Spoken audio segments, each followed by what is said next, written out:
নমস্কাৰ, পুনৰ এটি নতুন ভিডিঅ'ত আপোনালোকক সকলোকে স্বাগতম জনাইছোঁ। এয়া মই চুজিয়াৰ আটাৰ সমানে লৈছোঁ দুবাটি, এনেকুৱা আঁতৰি নিমখ দিছোঁ, জিৰা গুড়ি দিছোঁ, ৰেড চিলি দিছোঁ আৰু এতিয়া মই বেকিং পাউডাৰ দিছোঁ জোখমতে।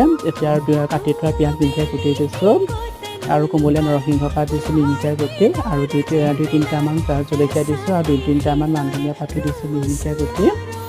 এয়া দিয়া হৈছে মান ধনিয়া পাত।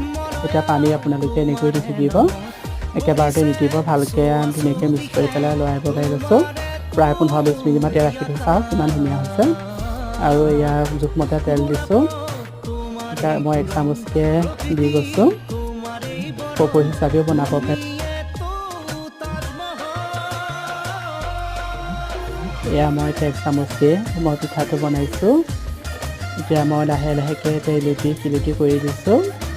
লাহে লাহে মোৰ পিঠাটো হৈয়ে আহিছে, চাওক কিমান সুন্দৰ হৈছে কালাৰটো।